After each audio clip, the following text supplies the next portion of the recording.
Oke, halo semua, balik lagi di channel gua ya. Jadi di video ini kita akan membahas ya, membuat RDS atau Relational Database Service ya. Salah satu service dari AWS ya untuk database. Jadi di RDS ini kita bisa buat database banyak ya, ada Aurora, Postgre, MySQL, MariaDB, SQL Server, Oracle sama DB2 ya. Ada banyak nih support engine, DB enginesnya banyak ya. Nah di video kali ini kita akan praktek cara membuat RDS for MySQL ya. Jadi kita akan menggunakan database MySQL. Oke, jadi nggak usah berlama-lama ya. Jadi kita langsung aja praktek cara membuat RDS. Masuk ke dashboard AWS ya. Kita ketikkan RDS.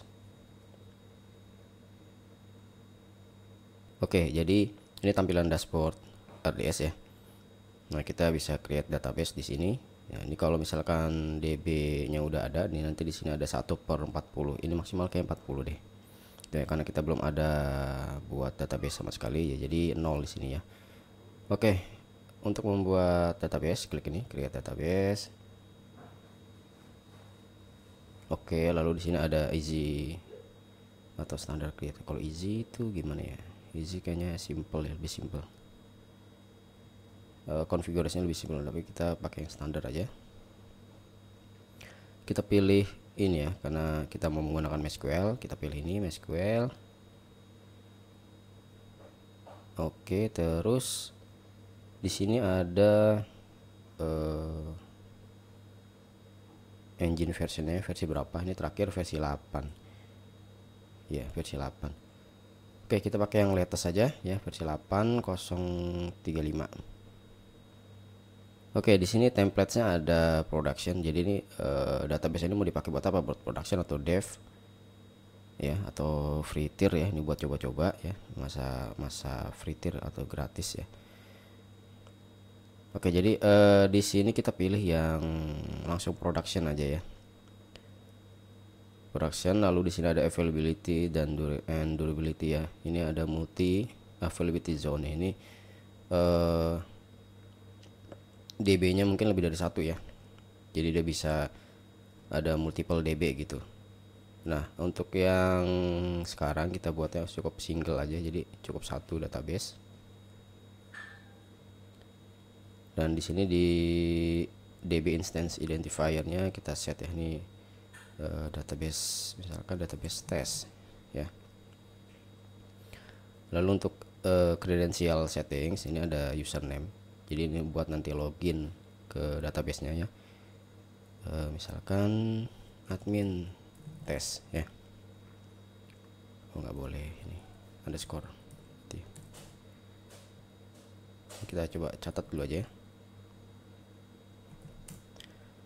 Oke, lanjut. Di sini password ya, auto generate password. Kita set aja deh passwordnya, misalkan bentar ya, misalnya 1122 gini ya. Oke, kita set passwordnya. Terus di sini ada instance configuration. Nah, jadi ini tipe DB-nya ya, apa ya? Maksudnya mau pakai yang model kayak gimana nih? Yang standar classes atau yang memory optimized atau yang ada yang apa nih? Bootable classes ya. Jadi kalau yang standar itu ya, kalau kita DB-nya, database-nya itu ya workload-nya cuma kecil lah, jadi trafficnya kecil lah gitulah. Kalau yang memory optimized itu biasanya mengandalkan ya memori gitu, kayak misalkan kita pakai engine InnoDB ya. InnoDB itu kan butuh memori sekitar 60% atau 70% dari memori. Jadi kita pilihnya ya, kalau pakai InnoDB pakai memori optimized gitu. Nah, kalau bootable ini saya nggak kurang tahu sih kayak gimana. Nah, tapi yang biasa saya pakai itu yang memori ya, memori optimized, karena saya menggunakan engine itu InnoDB ya gitu. Jadi perlu menggunakan memori yang lumayan gitu ya. Oke, jadi di sini ada tipenya. CPU-nya 2 16 GB RAM-nya. Ini kita bisa pilih ya. Ini semakin ke bawah makin gede ya. Tuh 128 GB. Makin bawah nih CPU-nya makin gede juga nih ya. Sama RAM-nya makin gede juga ya. Tapi kita nggak butuh lah yang gede-gede gitu ya, karena kan di sini cuma buat praktek aja. Jadi kita pilih yang DBR5 large ya. Oke, lalu di sini ada tipe storage-nya. Ada GP2, GP3, IO dan magnetic ya. Jadi di sini based on IOPS ya kayaknya sih ya. Jadi IOPS itu input output per second. Jadi kita mau set berapa bisa ya, tapi biasa di sini saya pakai GP2 ya. Terus allocated storage-nya ini mau di set berapa? Kita coba set ini minimal 20 ya. Jadi kita set 20 aja. Storage auto scaling ya, ini dia. Ini cukup penting ya. Jadi misalkan DB kita tuh udah size-nya datanya itu udah 20 GB gitu ya. Nah, ketika kita pakai storage auto scaling ya, dia bakal otomatis kayak apa ya, elastik gitu. Jadi misalkan kita set di sini 30 gitu ya. Jadi dia bisa melar, intinya lah elastik gitu. Melar ke 30. Gitu ya, tapi sini kita set 50 lah. Itu ya. Lalu untuk connectivity VPC mana yang mau dipakai? Di sini kita pakai yang default aja. Jadi database itu mau ditaruh di VPC yang mana gitu ya. Kita pakai yang default aja. Terus di sini ada subnetnya. Nah, di subnetnya itu kita pakai yang default. Nah, di sini ada public access.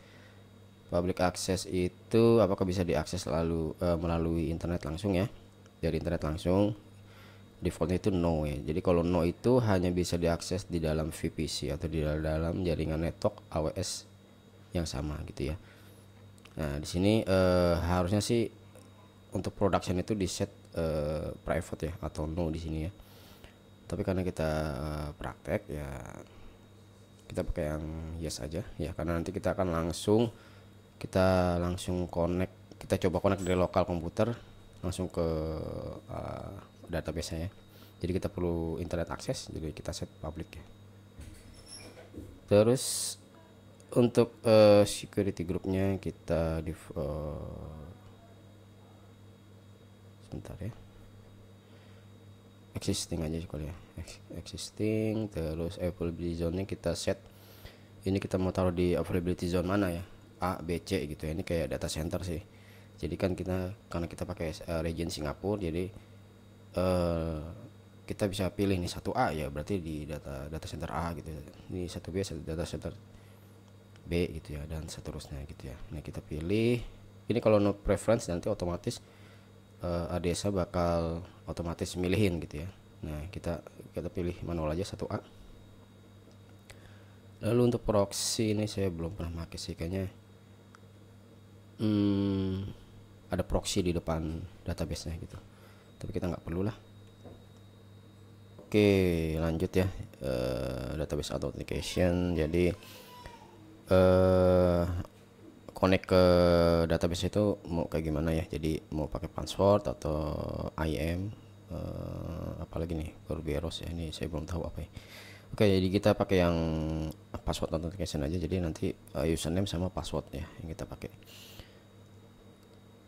Oke, lanjut monitoring. Oke, ini monitoring untuk database. Ini kayaknya berbayar sih ya, tapi ada free tier-nya 7 hari ya. Jadi nanti query-nya itu ketahuan tuh, slow query itu ada apa aja, berapa detik itu nanti ada monitoringnya gitu. Tapi ini nggak kita aktifin ya. Oke, jadi ini perkiraan additional config ini totalnya ini 210 USD per month ya. Oke, lumayan juga ya. Coba kita turunin dulu deh. Memori optimize. Oh, ini paling kecil ya. Oke deh, nggak apa-apa, kita coba sebentar aja. Oke, jadi ini permannya 210 ya, karena kita pilih yang tadi memori optimize ya. Memori optimize ini paling kecil 16 GB RAM-nya. Oke, lanjut ya, kita create database-nya.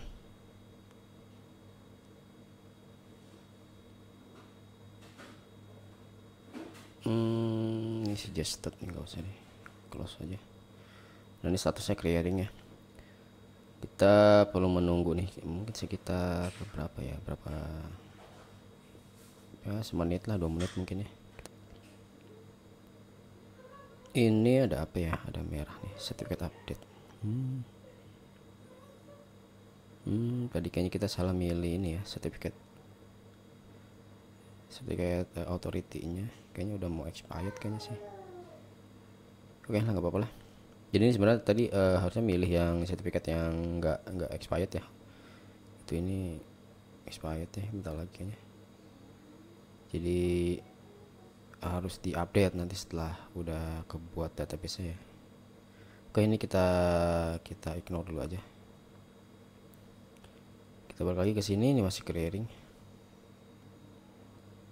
Oke, mungkin ini saya pause dulu ya videonya ya, biar nggak terlalu lama nunggunya. Oke, ini udah configuring enhanced monitoring. Mungkin kita bisa ini kali ya, bisa cek detailnya di sini nih. Log and events kayaknya sih. Coba kita refresh. Ini. Oh nih, baru ini DB instance created. Baru ini aja. Coba kita lihat yang lain ya, sembari menunggu. Ini configurationnya nih, DB instance ID-nya, engine-nya, engine versi maksudnya ya. Terus CPU-nya 2, RAM-nya 16. Terus ini tadi multi AZ-nya no ya, karena kita kan pakainya sih yang single ya, single instance. Terus storage-nya 20, ini tadi kita set 20. Ini maksimum storage threshold-nya 50 GB ya. Ini pakai storage type-nya GP2. Encryption-nya enabled, ini encryption-nya. Terus kita ke connectivity and security. Oke, jadi ini ada dapat endpoint-nya ya. Nanti kita bisa akses database-nya menggunakan endpoint ini, portnya 3306. Terus ditaruh di availability zone yang 1A ya. Ini VPC-nya pakai yang default, ini subnet-nya. Oke. Ini DB instance, ini CA yang tadi ya. Dia expired-nya itu Agustus tahun ini ya. Ini bisa diakses ya secara public.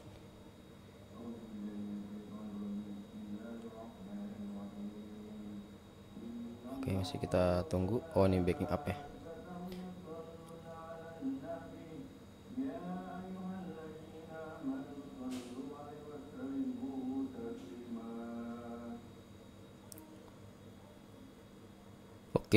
Oke, sekarang statusnya udah available ya, artinya udah install nih RDS-nya, dan harusnya udah bisa diakses ya. Kita klik ini detailnya, lalu tadi kan udah dapat endpoint-nya, kita coba ya. Di sini saya menggunakan HDSQL ya untuk connect ke database-nya. Tes di sini masukin hostname or IP-nya, lalu usernya itu tadi admin test. Oke, terus passwordnya itu ini. Oke, kita coba save. Terus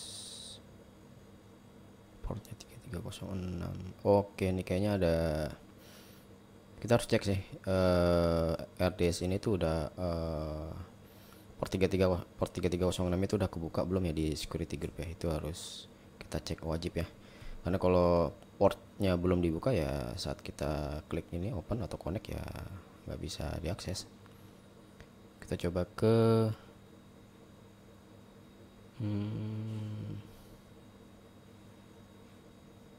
ini ya, security groupnya.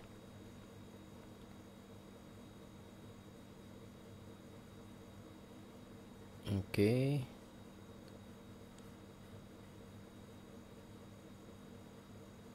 Klik terus di sini ada inbound rules. Kita edit. Oh, udah nih, udah kebuka kayaknya. Nah, 3306 ya, dari source-nya itu dari anywhere ya, dari mana aja. Oke, jadi ini dipastiin ya harus 3306 itu udah open ya di inbound rules ya. Oke, ini udah sih, harusnya udah bisa kita coba di sini ya. Kita coba ya. Kita open. Nah, ini udah connect nih. Nah, sip nih. Ini kayaknya tab history punya saya sebelumnya nih, kayaknya belum kehapus sih. Ini nih query 24 25 banyak nih. Ini juga history. Oke, jadi ini DB-test-nya. Terus di sini ada ya biasa ya, information schema, ini MySQL, ini bawaannya. Jadi kayak gitu ya isinya. Terus kalau kita mau cek user, ini masih kosong usernya. Ini cuma paling admin test aja yang udah tadi kita buat ya. Nah, ini from hostnya dari mana aja ya, kayak gitu ya. Oke, paling kayak gitu. Kita coba kita buat database. Nah, create new database. Ini sama aja kayak kita ya pakai MySQL yang diinstal di lokal atau di mana, sama aja sih. Misalkan db test ya. Nah, terus kita buat table tb test misalkan ya, ini ID ya, gini aja ya biar cepat. Kita save. Oke, datanya masih kosong, kita coba insert. Nah, kayak gini ya. Jadi seperti itu ya cara install RDS ya. Terus cara ngaksesnya juga kayak gini sih, sama sih ya. Cara buat itunya sama persis lah. Database-nya table ya, update insert data ya. Cuma ininya aja kita pakai service RDS ya, supaya apa? Supaya jadi RDS itu kan manage database ya, udah di manage di apa ya, di maintain lah sama AWS-nya. Jadi kita tinggal pakai aja service-nya gitu ya. Nah, kalau kita pakai kita install manual gitu ya, itu kan repot ya. Kita install apt, misalnya kita pakai Ubuntu gitu, kita harus install apt-get terus install MySQL gitu ya. Pokoknya setupnya ribet lah gitu ya. Terus kalau kita mau nge-patch, misalnya ada patch database-nya, itu juga kita harus melakukan manual. Nah, kalau di RDS ini karena saya udah pernah menggunakan RDS, jadi saya tahu beberapa gitu ya. Jadi kita kalau misalnya ada patch gitu ya terkait update database itu ya udah di maintain sama AWS-nya ya. Misalkan kayak mana ya, maintenance backup.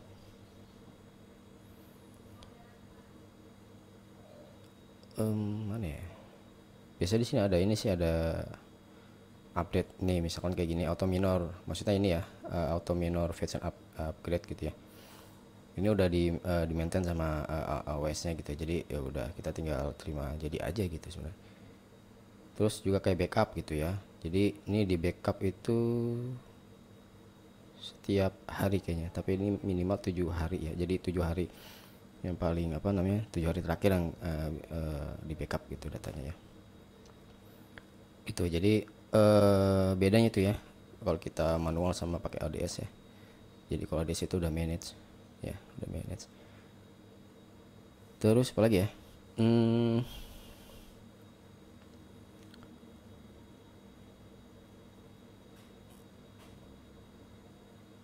udah sih paling itu aja kali ya. Oh, yang monitoring, jadi kita bisa monitoring kayak storage mungkin ya, ya CPU-nya, terus database connection ada berapa gitu. Terus EBS-nya nih juga bisa nih, ini storage-nya tadi yang GP2 tuh. Terus network-nya juga ya. Jadi udah ada monitoringnya gitu ya. Oke sih, paling itu aja sih ya untuk tutorial kali ini. Oh ya, satu lagi mungkin, kalau kita udah buat ini terus kita mau ganti nih, misalkan kita butuh yang workload yang lebih gede, misalnya karena trafficnya gede banyak gitu ya, jadi butuh di up lagi itu, kita tinggal ganti aja di sini ya ke berapa gitu, misalnya ke 4x large gitu ya. Oke, sip lah, paling itu aja tutorial kali ini ya, semoga bermanfaat. Terima kasih.